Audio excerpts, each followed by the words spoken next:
Good afternoon વિદ્યાર્થી મિત્રો, Saint Xavier's school આદિપુરના ક્લાસીસમાં આપ સૌનું હાર્દિક સ્વાગત છે. ધોરણ 8 એનસીઆરટી ગણિત પ્રકરણ 10 ઘનાકારોનું પ્રત્યક્ષીકરણ. આ વિડીયોમાં આપણે આ પ્રકારના દાખલા શીખીએ. પ્રકરણ 10 ઘનાકારોનું પ્રત્યક્ષીકરણ. વિદ્યાર્થી મિત્રો, આ પ્રકરણના આપણે દાખલા શીખીએ એનાથી પહેલાં આપણે આ પ્રકરણમાં આવતા મહત્ત્વના મુદ્દાઓ વિશે ચર્ચા કરીએ.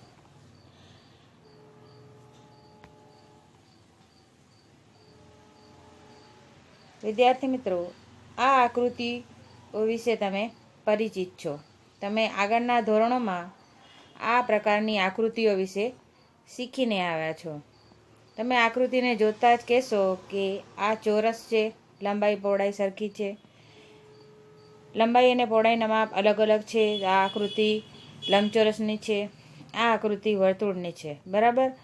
તો વિદ્યાર્થી મિત્રો, આ આકૃતિઓ અને આ ઉપરાંત આના જેવી બીજી આકૃતિઓ વિશે આપણે આ પ્રકરણમાં ચર્ચા કરવાના છીએ. હવે તમે આગળના ધોરણમાં શીખ્યો છો કે આ આકૃતિ ચોરસની છે, પણ આ આકૃતિ કેવી છે એ તમે જાણતા નથી. આ આકૃતિ લંબચોરસની છે, પણ આ આકૃતિ કેવી છે એ તમે જાણતા નથી. આ આકૃતિ વર્તુળની છે, પણ આ કેવી આકૃતિ છે એ તમે જાણતા નથી. તો ચાલો આપણે જાણીએ. તો કેટલીક સમતલ આકૃતિઓને બે જ માપ હોય છે, જેમ કે લંબાઈ અને પહોળાઈ. તો આવા આકારો દ્વિપરિમાણીય આકારના કહેવાય છે. આ કેવા કહેવાય છે? દ્વિપરિમાણીય. લંબાઈ અને પહોળાઈ ધરાવતા આકારો જે છે એને દ્વિપરિમાણીય એટલે કે 2 ડાયમેન્શનલ એટલે કે 2D આકારો કહેવામાં આવે છે. શું કહેવામાં આવે છે ને? 2D આકારો, દ્વિપરિમાણીય આકારો કહેવામાં આવે છે. ત્રિકોણ છે, ચોરસ છે, લંબચોરસ છે, વર્તુળ છે, આ બધા કેવા આકારો છે? 2D આકાર છે. એટલે કે દ્વિપરિમાણીય, અંગ્રેજીમાં એને શું કહેવાય? 2 ડાયમેન્શનલ આકારો. એટલે એને ટૂંકમાં આપણે શું કહેશું? 2D આકારો કહેવાય છે. કેટલાક ઘન પદાર્થોને 3 માપ હોય છે, એ તમે જાણો છો. લંબાઈ, પહોળાઈ અને ઊંચાઈ. તો ઊંચાઈ અથવા ઊંડાઈ પણ કહી શકાય. તો આવા પદાર્થો ત્રિપરિમાણીય કહેવાય છે. શું કહેવાય છે? આવા પદાર્થો ત્રિપરિમાણીય કહેવાય છે. હવે જેમ કે સમઘન છે, નળાકાર છે, શંકુ છે, ગોલક છે, આ બધા આકારો કેવા છે? 3D આકારના છે. નકશા દ્વારા નિશ્ચિત વસ્તુ કે સ્થળને અન્ય વસ્તુ કે સ્થળની સાપેક્ષમાં એટલે કે સંદર્ભમાં દર્શાવી શકાય છે. જુદી જુદી વસ્તુ કે સ્થળને દર્શાવવા માટે જુદા જુદા સંકેતો એટલે કે સંજ્ઞાઓનો ઉપયોગ થાય છે. નકશામાં કોઈ પરિપ્રેક્ષ્ય એટલે કે યથાર્થ ચિત્ર કે સંદર્ભ નથી, જેથી નકશામાં દ્રષ્ટિબિંદુ કે દ્રષ્ટિકોણને કોઈ સ્થાન નથી. એટલે કે નકશામાં નજીકની વસ્તુ મોટી અને દૂરની વસ્તુ નાની દર્શાવવી જરૂરી હોતી નથી. નકશામાં દરેક સમાન વસ્તુનું કદ એક સરખું રાખવામાં આવે છે. કોઈ પણ સ્થળનો નકશો હંમેશા તેના ટોપ વ્યૂ એટલે કે ઉપરથી દેખાતું દ્રશ્યને ધ્યાનમાં રાખીને દોરવામાં આવે છે. નકશામાં અન્ય કોઈ દ્રશ્યને અંગ્રેજીમાં કહેવાય વ્યૂ, એને સ્થાન નથી. નકશામાં પ્રમાણ માપ એટલે કે સ્કેલ માપનો ઉપયોગ થાય છે. નિશ્ચિત નકશા માટે પ્રમાણ માપ એટલે કે સ્કેલ માપ એક જ રહે છે, એટલે કે તે બદલાતું નથી. વાસ્તવિક અંતરને પ્રમાણસર ઘટાડીને નકશાને કાગળ પર દર્શાવાય છે. લંબઘન, સમઘન, પ્રિઝમ, પિરામિડ જેવા ઘન આકારોને ફલક એટલે કે ફેસિસ, ધાર એટલે કે એજીસ અને શિરોબિંદુ એટલે કે વર્ટેક્સ હોય છે. આવા ઘનને બહુફલક કહેવામાં આવે છે. તો આ છે બહુફલકની વ્યાખ્યા. તમારે પરીક્ષામાં પૂછાય તો તમારે લખવાની છે. તો લંબઘન છે, સમઘન છે, પ્રિઝમ છે, આ બધા જે છે એ 3D આકૃતિઓ છે. કેવી આકૃતિ છે? આ બધી 3D આકૃતિઓ છે. દરેકને ફલક હશે. 3D આકૃતિઓને દરેકને શું હશે? ફલક હશે, ધાર હશે, શિરોબિંદુ હશે. તો આ ઘનને શું કહેવામાં આવે છે? બહુફલક કહેવામાં આવે છે. હવે યુલરનું સૂત્ર જે છે એ ખૂબ જ આઈએમપી છે, એ તમારે પાકું કરી લેવાનું છે. તો F+V - E = 2. આ કોનું સૂત્ર છે? યુલરનું સૂત્ર છે. જ્યાં F એ શું છે? ફલક, વી શું દર્શાવે છે? શિરોબિંદુ. અને ઈ શું દર્શાવે છે? ધાર. તો ફલક વત્તા શિરોબિંદુ ઓછા ધાર કરીએ તો એનો જવાબ કેટલો આવવો જોઈએ? 2. તો આ જે છે યુલરનું સૂત્ર તમારે પાકું કરી લેવાનું છે, જે દાખલાઓમાં તમને ઉપયોગી થશે. હવે આકૃતિ દ્વારા આપણે સમજીએ કે શિરોબિંદુ, ધાર અને ફલક ક્યાં છે. તો આ જે છે બધા બિંદુઓ જે તમે આકૃતિમાં જોઈ શકો છો, એ બધા જે છે એ શિરોબિંદુઓ દર્શાવે છે. તો એ બધાને આપણે કેના વડે દર્શાવશું? વી વડે. આ જે છે એનો મુખ દર્શાવે છે, એટલે કે ફલક દર્શાવે છે, તેને આપણે શેના વડે દર્શાવશું? એફ વડે. અને આ જે આખું જે છે એ શું દર્શાવે છે? એનો મુખ, આ આખો ભાગ. એ જ રીતે આ આખો ભાગ શું દર્શાવે છે? એનો મુખ એટલે ફલક. એને આપણે શેના વડે દર્શાવશું? એફ વડે. ત્યારે કિનારીઓ જે છે બધી, એ બધી શું દર્શાવે છે? ધાર દર્શાવે છે, એજીસ. તેને આપણે શેના વડે દર્શાવશું? ઈ વડે આપણે દર્શાવશું. બહુફલકના અગત્યના 2 પ્રકાર છે. કયા કયા છે 2 પ્રકાર? તો પ્રિઝમ અને પિરામિડ. બહુફલકના 2 અગત્યના પ્રકાર છે, પ્રિઝમ અને પિરામિડ. વિદ્યાર્થી મિત્રો, એમાં તફાવત બરાબર ધ્યાનપૂર્વક સમજજો. તો પ્રિઝમ એ બહુફલકનો પાયો અને મથાળું એકરૂપ બહુકોણ હોય છે. પ્રિઝમમાં શું હોય છે? બહુફલકનો પાયો અને મથાળું, એટલે કે નીચેનો ભાગ અને ઉપરનો ભાગ એકરૂપ બહુકોણ હોય છે, એટલે કે એક જ માપના હોય છે. બાકીના ફલક સમાંતર બાજુ ચતુષ્કોણ હોય છે. બાકીના ફલક એટલે કે બાજુઓ એ કેવી હોય છે? સમાંતર બાજુ ચતુષ્કોણ હોય છે. તેને શું કહેવામાં આવે છે? પ્રિઝમ. આ પ્રિઝમની વ્યાખ્યા છે. પ્રિઝમનો પાયો ત્રિકોણ હોય છે, ચોરસ હોય, લંબચોરસ, સમાંતર બાજુ પણ હોઈ શકે છે. એ વિદ્યાર્થી મિત્રો ધ્યાન રાખજો. પિરામિડ હવે આથી પ્રિઝમની વાત. હવે પિરામિડ શું છે? તો આ બહુફલકનો પાયો કોઈ પણ સંખ્યાવાળો બહુકોણ હોય છે. કોઈ પણ સંખ્યાવાળો, કોઈ સંખ્યા નિશ્ચિત હોતી નથી. તેના ફલકો પાયાની દરેક બાજુમાંથી શરૂ થતા ત્રિકોણ હોય છે. ફલકો કેવા હોય છે? એના દરેક બાજુમાંથી શરૂ થતા ત્રિકોણ હોય છે. આ ત્રિકોણાકાર ફલકો એક જ શિરોબિંદુમાં મળે છે. પાછા વિદ્યાર્થી મિત્રો ખાસ ધ્યાન રાખજો, આ ત્રિકોણાકાર ફલકો ક્યાં મળે છે? એક જ શિરોબિંદુમાં મળે છે. જેનો પાયો ત્રિકોણ હોય તે ત્રિકોણીય પ્રિઝમ, જેનો પાયો ચોરસ હોય તે ચતુષ્કોણીય પ્રિઝમ કહેવાય છે. એટલે કે જેવો પાયો હોય એ પ્રમાણે પ્રિઝમને નામ આપવામાં આવે છે. ત્રિકોણ પાયાવાળાને ત્રિકોણીય પ્રિઝમ કહેવાય છે. ચોરસ પાયાવાળાને શું કહેવાય છે? ચતુષ્કોણીય પ્રિઝમ કહેવામાં આવે છે. જેનો પાયો ત્રિકોણ હોય તે ત્રિકોણીય પિરામિડ અને જેનો પાયો ચોરસ હોય તે ચતુષ્કોણીય પિરામિડ કહેવાય છે. તો વિદ્યાર્થી મિત્રો, જોઈએ આપણે આકૃતિઓ. અહીંયા તમે જોઈ શકો છો, આ જે છે પ્રિઝમ છે. આનું તળિયું કેવું છે? ચોરસ છે. આ પણ પ્રિઝમ છે, આનું તળિયું કેવું છે? ત્રિકોણ. આ ચતુષ્કોણીય પ્રિઝમ છે, આ ત્રિકોણીય પ્રિઝમ છે. જ્યારે આ આકૃતિઓ બને છે એ પિરામિડની દર્શાવેલી છે. આનું ચતુષ્કોણીય પાયો છે તો આ ચતુષ્કોણીય પિરામિડ છે, અને અહીંયા ત્રિકોણ દર્શાવે છે તો એ ત્રિકોણીય પિરામિડ છે. હવે તમે જુઓ વિદ્યાર્થી મિત્રો, પિરામિડની અંદર બધા ઉપર એક શિરોબિંદુમાં બાજુઓ મળશે, જ્યારે આ પ્રિઝમની અંદર આવું નથી.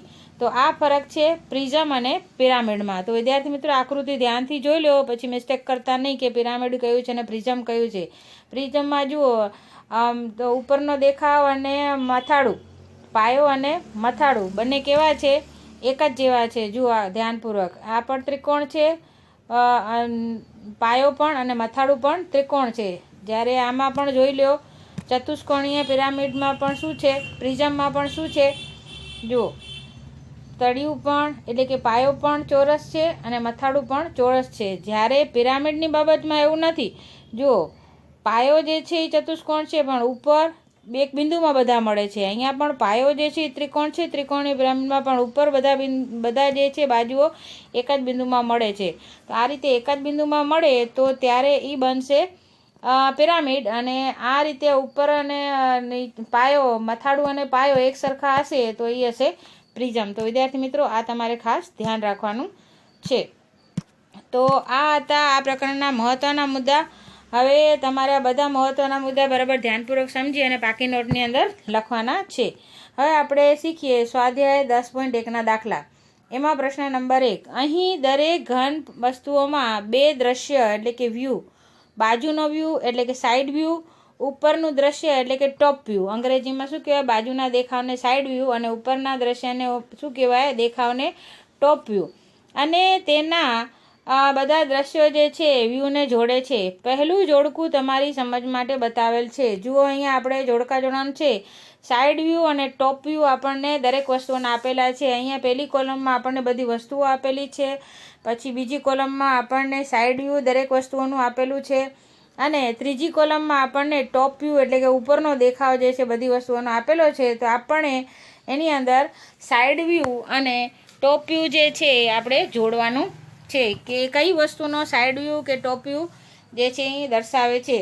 તો સૌથી પહેલું જે છે આ બોટલ છે, આનો સાઇડ વ્યૂ છે આ નંબર 3માં, અને ટોપ વ્યૂ ક્યાં છે, નંબર 4માં બતાવે છે. એવી જ રીતે બીમાં તમે જોઈ શકો છો વજનિયું જે છે એ દર્શાવેલ છે.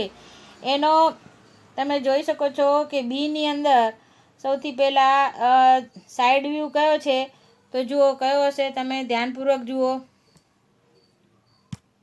આકૃતિને, તમારે ધ્યાનથી નિરીક્ષણ કરવાનું છે અને પછી જવાબ દેવાનો છે. તો જુઓ 1ની અંદર જે છે એનો સાઇડ વ્યૂ તમે જોઈ શકો છો. જ્યારે નંબર 5ની અંદર એનો ટોપ વ્યૂ તમને દેખાય છે. જુઓ નંબર 5માં આનો ટોપ વ્યૂ છે. તો આ જે 5 નંબર છે આનો ભજનિયાનું ટોપ વ્યૂ છે. ત્યાર પછી 3 નંબરમાં છે થર્મોસ. હવે થર્મોસનો સૌથી પહેલાં સાઇડ વ્યૂ જોઈએ. તો જુઓ સાઇડ વ્યૂ ક્યાં છે એનો, તો થર્મોસનો સાઇડ વ્યૂ છે 4 નંબરમાં. હવે થર્મોસનું ટોપ વ્યૂ ક્યાં દેખાય છે, જુઓ તમને કયા નંબરમાં ટોપ વ્યૂ દેખાય છે, બરાબર ધ્યાનપૂર્વક નિરીક્ષણ કરો. તો તમે જોઈ શકો છો કે 2 નંબરમાં જે છે એ ટોપ વ્યૂ દેખાય છે. તો 2 નંબર જે છે એ થર્મોસનું ટોપ વ્યૂ છે. ત્યાર પછી કપ અને રકાબી. તો કપ અને રકાબીનું સૌથી પહેલાં આપણે જોઈએ સાઇડ વ્યૂ. તો સાઇડ વ્યૂ તમે જોઈ શકો છો કપ રકાબીનું નંબર 5માં દેખાય છે. આ છે કપનો સાઇડ વ્યૂ. ત્યાર પછી એનો ટોપ વ્યૂ. તો આપણે જોઈએ કપ અને રકાબીનો ટોપ વ્યૂ કયા નંબરમાં દેખાય છે. તો ઉપરથી આપણે જોઈએ તો આપણને કપ અને રકાબી કેવા દેખાય, તો આ છે નંબર 3ની અંદર તમે જોઈ શકો છો. ઉપરથી તમે જુઓ તો આ રીતે આપણને કપ રકાબી દેખાય. તો એ છે એનો ટોપ. ત્યાર પછી ડબ્બો જોઈએ. તો ડબ્બાનો સૌથી પહેલાં આપણે સાઇડ વ્યૂ જોઈએ. તો સાઇડ વ્યૂ તમે જોઈ શકો છો 3 નંબરમાં જે છે એનો સાઇડ વ્યૂ દેખાય છે. ત્યાર પછી એનો આપણે ટોપ વ્યૂ જોઈએ. તો ટોપ વ્યૂ તમે જુઓ કયા નંબરમાં દેખાય છે એનો ટોપ વ્યૂ. તો જુઓ આકૃતિનું બરાબર ધ્યાનથી 1 નંબરની અંદર આપણને ડબ્બાનો ટોપ વ્યૂ દેખાય છે. તો વિદ્યાર્થી મિત્રો, આ રીતે આપણે દરેક વસ્તુને સામેથી જોઈએ તો આપણને એનો સાઇડ વ્યૂ મળે છે, અને ઉપરથી જોઈએ તો આપણને એનો શું મળે છે, ટોપ વ્યૂ મળે છે. આ રીતે ઉપરથી જોવાથી આપણને એનો ટોપ વ્યૂ મળે છે, અને આ રીતે સામેથી જોવાથી આપણને એનો બાજુનો દેખાવ એટલે કે સાઇડ વ્યૂ આપણને મળે છે. હવે આપણે પ્રશ્ન નંબર 2 જોઈએ. આપેલ ઘન વસ્તુઓની સામે તેના 3 દ્રશ્ય એટલે કે વ્યૂ આપેલા છે. અહીંયા જુઓ 3 દ્રશ્ય દરેક વસ્તુના આપેલા છે ચિત્રની અંદર. દરેક વસ્તુ ઉપર ટોપ, ઉપર એટલે કે ટોપ, આગળ એટલે કે ફ્રન્ટ, અને બાજુ એટલે કે સાઈડના દ્રશ્યો જે છે એ તમારે ઓળખવાના છે. હવે 3 આપેલા છે, આપણને એમાંથી કયો આગળનો છે, કયો બાજુનો છે, કયો ઉપરનો છે, એટલે કે ટોપ કયો છે, ફ્રન્ટ એટલે કે આગળનો કયો છે, અને બાજુનો એટલે કે સાઈડવાળો કયો છે, એ આપણે ફક્ત એની અંદર લખવાનો છે આકૃતિમાં બાજુમાં. તો સૌથી પહેલાં એમાં જોઈએ તો તમે જોઈ શકો છો એક કબાટનું ચિત્ર આપેલું છે. તો એમાં આ જુઓ સૌથી પહેલાં આગળનો ભાગ કયો છે, તો આ. તો અહીંયા શું લખશું આપણે, આગળ. આ કયો ભાગ છે, આગળનો ભાગ દર્શાવે છે. એવી જ રીતે આ જુઓ આ રીતનો આ જે આકાર છે એ કયો છે, બાજુનો. તો અહીંયા આપણે શું લખશું, બાજુ. એવી જ રીતે અહીંયા જુઓ આ ઉપરનો ભાગ છે. તો આ તમે જોઈ શકો છો નિરીક્ષણ કરીને આ કયો ભાગ દેખાય છે તમને, ઉપરનો ભાગ. તો જે ઉપરનો હોય ત્યાં ઉપરનો લખવાનો, જે બાજુનો હોય બાજુનો લખવાનો, અને આગળનો હોય ત્યાં આગળનો ભાગ આપણે લખવાનો. બીજી આકૃતિમાં જુઓ વિદ્યાર્થી મિત્રો, માચીસનું ચિત્ર બતાવેલું છે. એમાં તમે જોઈ શકો છો આ બાજુનું ચિત્ર છે, આ ઉપરનો ચિત્ર છે, અને આ આગળનો વ્યૂ જે છે એ બતાવે છે. હવે આપણે સામે જે અલગ અલગ વ્યૂ આપણને આપેલા છે એમાં આપણને લખવાનું છે કયું બાજુનું વ્યૂ છે, કયું ઉપરનું છે, અને કયું આગળનું છે. તો તમે જોઈ શકો છો સૌથી પહેલાં 1 નંબરમાં જે છે આ બાજુનો ભાગ જે છે એ દર્શાવેલ છે. તો અહીંયા આપણે લખશું આ બાજુનો જે છે એ વ્યૂ છે. ત્યાર પછી બીજા નંબરમાં જુઓ તમે કયો દેખાય છે તમને. જુઓ આકૃતિની અંદર મેચ કરીને જુઓ શું દેખાય છે તમને. આ આગળનો ભાગ જે છે એ તમે જોઈ શકો છો આના જેવો જ છે. તો આપણે અહીંયા શું લખશું, આ આગળનો ભાગ જે છે એ દર્શાવે છે, આગળનો વ્યૂ જે છે એ આ દર્શાવે છે. તો આપણે લખશું આગળ. ત્યાર પછી 3 નંબરમાં તમે જોઈ શકો છો ઉપરના ભાગની સાથે મેચ થાય છે. તો અહીંયા આપણે લખશું કે આ કયો વ્યૂ છે, ઉપરનો વ્યૂ જે છે આ દર્શાવે છે. તો આમ આ થઈ ગયો બાજુ, આ થઈ ગયો ઉપર અને આ થઈ ગયું આગળ. તો આ રીતે આપણે આની બાજુમાં લખી નાખશું કે કયો બાજુનો વ્યૂ છે, કયો ઉપરનો અને કયો આગળનો. ત્યાર પછી વિદ્યાર્થી મિત્રો સીમાં એક ટેલિવિઝનનું ચિત્ર આપણને દર્શાવેલું છે. એમાં આપણને કયો બાજુનો વ્યૂ છે, કયો આગળનો અને કયો ઉપરનો વ્યૂ છે એ આપણે લખવાનું છે. તો સૌથી પહેલાં જુઓ તમે જોઈ શકો છો આ આગળનો વ્યૂ છે, આની સાથે મેચ શું થાય છે, આ 1 નંબર. તો આપણે અહીંયા લખશું આ આગળનો વ્યૂ જે છે એ બતાવેલ છે. ત્યાર પછી બાજુનો વ્યૂ જુઓ તો અહીંયા આ તમે જોઈ શકો છો આની સાથે શું મેચ થાય છે, આ બાજુ મેચ થાય છે. સરખામણી કરી જોઈએ તો બંને એક જેવા દેખાય છે. તો અહીંયા આપણે લખશું આ બાજુનો વ્યૂ જે છે એ દર્શાવે છે. ત્યાર પછી તમે જુઓ ઉપરથી કેવું દેખાય છે ટેલિવિઝન. તો આ પ્રકારે આપણે જોઈ શકીએ તો ઉપરથી આપણને ટેલિવિઝન આવું દેખાય છે. તો અહીંયા આપણે શું લખશું, આ ઉપરનો વ્યૂ દર્શાવે છે. તો આગળ, બાજુ અને ઉપરનો વ્યૂ જે છે આ રીતે ચિત્રમાં દર્શાવેલા છે. ત્યાર પછી જુઓ મોટર ગાડીનું એક ચિત્ર દર્શાવેલ છે. એમાં તમે જોઈ શકો છો આ બાજુમાંથી જોઈએ તો કાર આવી દેખાશે, ઉપરથી જોઈએ તો કાર આવી દેખાશે અને આગળથી જોઈએ તો કારનો વ્યૂ આવો દેખાશે. હવે આપણે કારની અંદર જોઈએ તો તમે જોઈ શકો છો સૌથી પહેલાં આગળથી કાર કેવી દેખાય છે, આવી. તો આ કયો વ્યૂ છે, આગળનો. તો આપણે અહીંયા લખશું આગળ. પછી આ જે છે આવું ચિત્ર તમને ક્યાંથી દેખાય છે, દ્રશ્ય બાજુમાંથી દેખાય છે. તો આ વ્યૂ છે બાજુનો. તો અહીંયા આપણે લખશું આ બાજુનો વ્યૂ છે. પણ આ પ્રકારનું ચિત્ર તમે ઉપરથી જોશો તો તમને આ પ્રકારનું જે છે ચિત્ર દેખાશે, દ્રશ્ય દેખાશે. તો અહીંયા લખશું આપણે ઉપર. તો આ રીતે આપણે દ્રશ્યને ઓળખી શકીએ. ત્યાર પછી પ્રશ્ન નંબર 3. આપેલા ઘન આકાર માટે ઉપરનું દ્રશ્ય ટોપ વ્યૂ, આગળનું દ્રશ્ય ફ્રન્ટ વ્યૂ અને બાજુનું દ્રશ્ય સાઈડ વ્યૂ ઓળખો. વિદ્યાર્થી મિત્રો અહીં અલગ અલગ આપણને આકૃતિઓ આપેલી છે. એમાં ઘન આકાર આપેલા છે આપણને. હવે આપણે એમાં ઓળખીએ તો કયું આ જે આકૃતિ આપેલી છે નંબર 1માં એમાં તમે જોઈ શકો છો કે આ ઉપરનો ભાગ દર્શાવેલ છે, આ બાજુનો ભાગ દર્શાવેલ છે અને આગળનો ભાગ દર્શાવેલ છે. તો વિદ્યાર્થી મિત્રો 1 નંબરમાં આપણે જોઈએ તો આ પ્રકારનો જુઓ એલ ભાગ જે છે, આ એલ ભાગ ક્યાં બને છે, ઉપર તરફ બને છે. તો આ જે દ્રશ્ય છે એ ક્યાંનો છે, ઉપરનો છે. તો ઉપરનો વ્યૂ આ છે. હવે અહીંયા સામેથી જુઓ તો તમને 2 દેખાશે આવી રીતે બ્લોક, અને આમથી જોશો તો પણ 2 દેખાશે. તો અહીંયા આપણને 2 વાર 2 આપેલા છે. તો તમે ગમે એને કોઈ પણ નામ આપી શકો છો, બાજુ અને આગળ. બાજુ અને આગળથી બંને સાઈડથી તમે જુઓ તો તમને આ રીતે 2 જ બ્લોક જે છે એ દેખાય છે. ત્યાર પછી બીની અંદર જુઓ તો આપણે જોઈએ કે સામે કોની સાથે એ મેચ થાય છે. તો સૌથી પહેલાં આપણે આકૃતિનું નિરીક્ષણ કરી લઈએ. તો આ જે છે આગળનો ભાગ જે છે દર્શાવે છે. તમે આગળથી જુઓ તો આ રીતે તમને 3 જે છે બોક્સ જે દેખાશે. જ્યારે ઉપરથી જોશો તો તમને કેટલા દેખાશે, 1 2 3 4 અને આ રીતે એલ આકાર તમને દેખાશે. જ્યારે આમ સામેથી તમે જોશો તો તમને 1 અને 2 બોક્સ તમને દેખાશે. તો અહીંયા 2 ક્યાંથી દેખાય છે તમે જુઓ આકૃતિની અંદર, ઉપરથી દેખાય છે, બાજુમાંથી દેખાય છે કે પછી આગળથી દેખાય છે. તો ઉપરથી જુઓ આકૃતિનું બરાબર ધ્યાનથી નિરીક્ષણ કરો.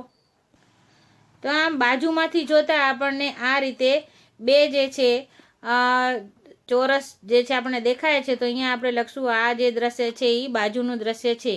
3 ક્યાંથી દેખાય છે તો આવી રીતે સામેથી નિરીક્ષણ કરતાં આપણને 3 બોક્સ જે છે 3 જે છે એ ચોરસ આપણને દેખાય છે. તો આપણે અહીંયા લખશું આ આગળનો વ્યૂ છે ને આ રીતે એલ આકારનું જે છે આપણને ક્યાંથી દેખાય છે, તો ઉપરથી જોઈએ તો આપણને આ રીતે એલ આકાર જેવું દેખાય છે. તો અહીંયા આપણે લખશું ઉપરનો વ્યૂ છે. તો આમ બાજુનો, આગળનો, ઉપરનો વ્યૂ આપણે બરાબર નિરીક્ષણ કરીને લખી શકીએ. ત્યાર પછી સીમાં આકૃતિમાં જુઓ તો પેલા આકૃતિનું નિરીક્ષણ કરી લઈએ. તો તમે જોઈ શકો છો ઉપરથી જોઈએ તો આપણને આ રીતે 1 અને 2 જ બોક્સ દેખાય છે.